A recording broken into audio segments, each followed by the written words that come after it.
Hi friends, எல்லாருக்கும் வணக்கம். இன்றைக்கி பாருங்கள், சிம்பிளான ஒரு நெக் டிசைன் தான் நம்ம பார்க்க போகிறோம். இதுக்கு கேன்வாஸ் யூஸ் பண்ணி தான் தைக்க போகிறோம். இப்போ இந்த நெக் டிசைனோட அளவுகள் நம்ம பார்த்துடலாம். பட்டி மடித்து தைக்க 2 இன்ச்சு, ப்ளவுஸோட முழு உயரம் 15 இன்ச்சு, கழுத்து அகலம் 2.25 இன்ச்சு, ஷோல்டரோட கட்டிங் அளவு 3.5 இன்ச்சு, ஆம்கோல் கட்டிங் அளவு 5.25, மார்பு அளவில் ஒரு பகுதி 8.5 இன்ச்சு, தையலுக்காக எக்ஸ்ட்ரா 1.5 இன்ச்சு. இப்போ இதை தனியாக மடித்து வச்சிடலாம். இப்போ கேன்வாஸில் தான் நம்ம அளவுகள் நம்ம குறிச்சிருக்கோம். கழுத்து அகலம் பார்த்திங்கன்னா 2.25 இன்ச் நம்ம எடுத்துக்கலாம். உயரம் பார்த்திங்கன்னா கரெக்டாக 8.25 இன்ச் நம்ம எடுத்துருக்கோம். ஓகேங்களா? இப்போ மேல் ரவுண்டுக்கு கரெக்டாக ஒரு 3.5 இன்ச்சில் நம்ம மார்க் பண்ணிக்கலாம். இப்போ நம்ம தைக்க போகிற நெக் டிசைன் பார்த்திங்கன்னா டபுள் ஸ்டெப் வரும். மேல் ரவுண்டுக்கு 3.5 இன்ச்சு ஹைட்டில் இந்த மாதிரி ஒரு பாக்ஸ் போட்டுட்டு ஒரு ரவுண்டு ஷேப் நம்ம கொடுத்துடலாம். கீழே இருக்கக்கூடிய அந்த நெக்கோட ஷேப்புக்கு பார்த்திங்கன்னா ஒரு மாதிரி கிராஸாக ஒரு லைன் போட்டுட்டு ஸ்கேலப் டிசைன் நம்ம போட போகிறோம். இந்த கீழே இருக்கக்கூடிய டிசைனுக்கு நம்ம அகலத்தை பொறுத்து எவ்வளோ வேண்டுமானாலும் அகலமாகவும் போட்டுக்கலாம். நெக் குறுகலாக வேணும் அப்படின்னாலும் குறுகலாகவும் போட்டுக்கலாம். இப்போ நான் எப்படி வரைகிறேனோ அந்த மாதிரியே நீங்களுமே வரைஞ்சிங்க அப்படின்னா ரொம்பவே சூப்பராக இருக்கும். சைஸுக்கு ஏற்ற மாதிரி நம்ம நெக்கோட அகலத்தை கூட்டிக்கலாம், குறைச்சிக்கலாம். ஓகேங்களா? இதுதான் பாருங்கள் நெக்கோட ஷேப் இந்த மாதிரி தான் இருக்கும்.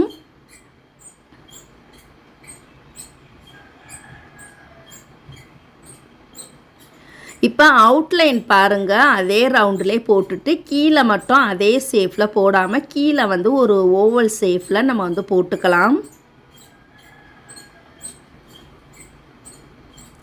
ஏன்னா நம்மளுக்கு அவுட்லைன் நம்மளுக்கு தேவைப்படாது. நெக்கோட ஷேப் தான் நம்மளுக்கு மெயினாக தேவைப்படும். கீழே பாருங்கள் ஒரு ரவுண்டு ஷேப்பில் நம்ம போட்டுக்கலாம். இப்போ இந்த லைனை நம்ம கட் பண்ணி எடுத்துக்கலாம்.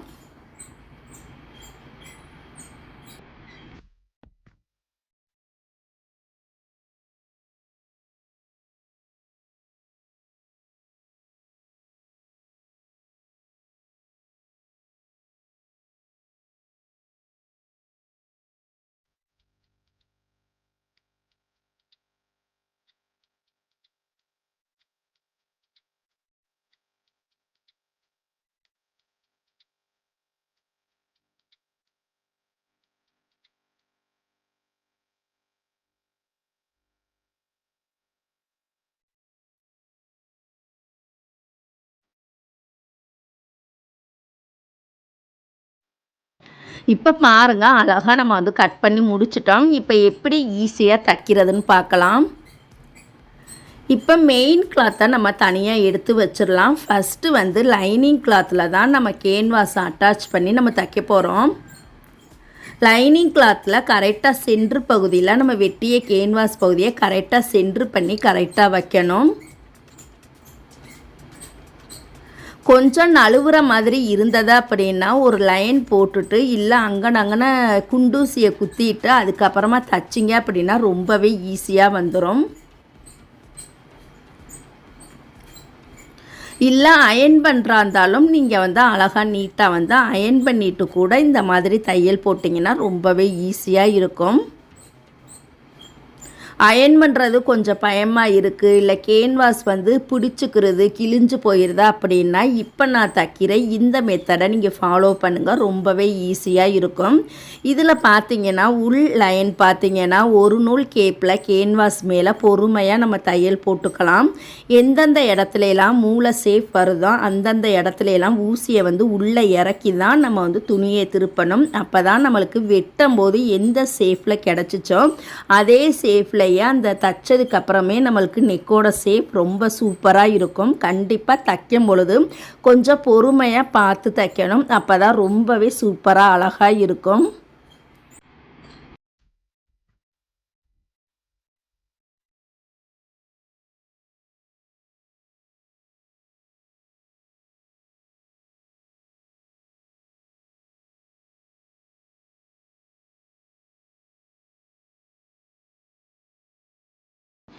இப்போ ஃபஸ்ட்டு லைன் நம்ம தச்சு முடிச்சிட்டோம். அவுட்லைனுமே பாருங்கள் அதே ஒரு நூல் கேப்லேயே நம்ம வந்து தையல் போட்டு ரெடி பண்ணிக்கலாம்.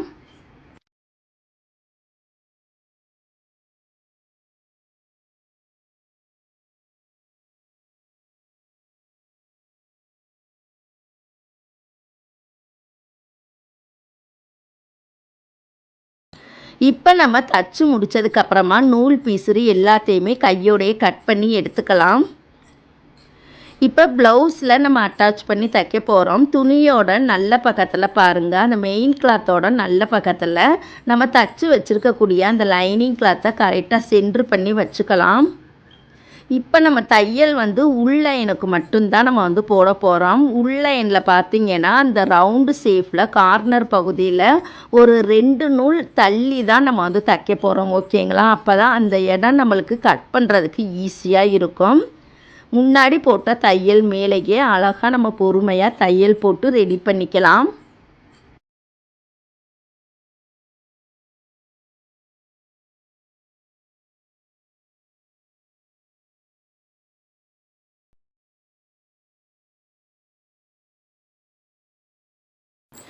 ஆரம்பிக்கும் போதும் முடிக்கும் போதும் கண்டிப்பாக நம்ம கெட்டி தையல் போட்டுக்கணும். இப்போ கேன்வாஸ்லேருந்து கரெக்டாக ஒரு 1/4 இன்ச் டிஸ்டன்ஸ் விட்டுட்டு நடுவில் இருக்கக்கூடிய எக்ஸ்ட்ரா பீஸரை நம்ம கட் பண்ணி எடுத்துடலாம்.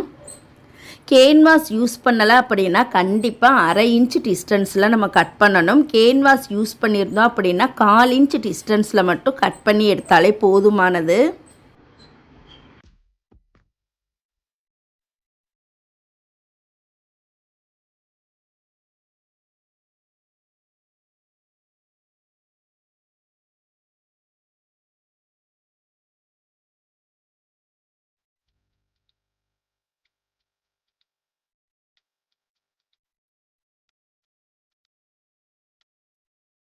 இப்போ ஃபினிஷிங் அழகாக கிடைக்கிறதுக்காக தையலில் படாமல் இது போல் குட்டி குட்டியாக நம்ம வந்து கட் பண்ணி எடுத்துக்கலாம். அந்த வளைவு நெளிவு வரக்கூடிய இடத்துல கண்டிப்பாக கட் பண்ணணும். அப்போ தான் நம்மளுக்கு படிமான தையல் போடுறதுக்கு ரொம்பவே சூப்பராக இருக்கும். கார்னர் பகுதியிலையுமே கண்டிப்பாக நம்ம வந்து கட் பண்ணணும். தையலில் படாமல் பொறுமையாக கட் பண்ணணும். கட் பண்ணுறது எப்போதுமே அந்த கத்திரிக்கோலோட நுனி பகுதியில் தான் கட் பண்ணணும். சிலருக்கு அந்த நுனி பகுதி பார்த்திங்கன்னா ஒரு மாதிரி மழுங்கி போன மாதிரி இருக்கும். சிசர்ஸ் வந்து வெட்டாது. அதனால அடியில் வெட்டும் பொழுது தையலில் படாமல் பொறுமையாக நம்ம கட் பண்ணணும். இப்போ இந்த பகுதியை நல்ல பக்கம் திருப்பி எடுத்துக்கலாம். இந்த கார்னர் பகுதியில் திருப்பும் பொழுது ஸ்க்ரூ ட்ரைவரை வச்சு நல்லா வந்து ஷார்ப்பாக குத்தி விட்டுட்டிங்க அப்படின்னா அந்த இடம் நம்மளுக்கு அழகாக கூர்மையாகவே இருக்கும்.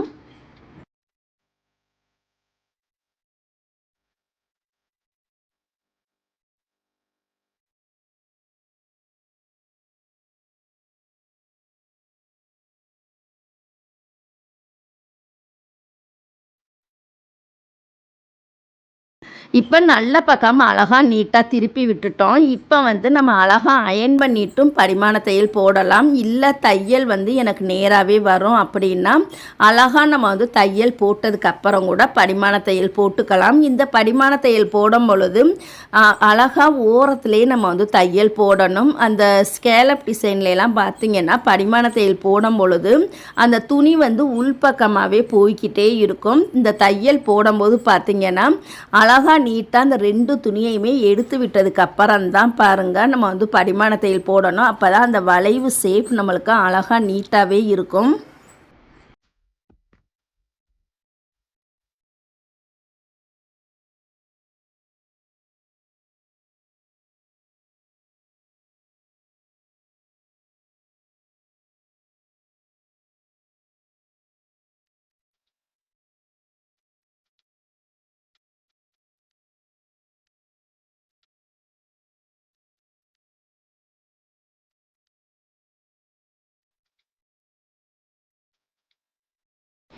இப்போ நம்ம அழகாக நீட்டாக தச்சு முடிச்சிட்டோம். நூல் பீஸரை கையோடையே கட் பண்ணி எடுத்துக்கலாம். இப்போ இந்த பகுதியை அழகாக நீட்டாக நம்ம வந்து அயன் பண்ணி எடுத்துக்கலாம். இந்த நெக் டிசைனுக்கு ப்ரைஸ் எவ்வளோ வாங்கலான்னு பார்த்தீங்கன்னா 150 ரூபாய் நம்ம வந்து வாங்கிக்கலாம். ஓகேங்களா? இந்த நெக் டிசைன் பிடிச்சிருந்தது அப்படின்னா லைக் பண்ணுங்கள். நெக்ஸ்ட் வீடியோவில் பார்க்கலாம். தேங்க்யூ.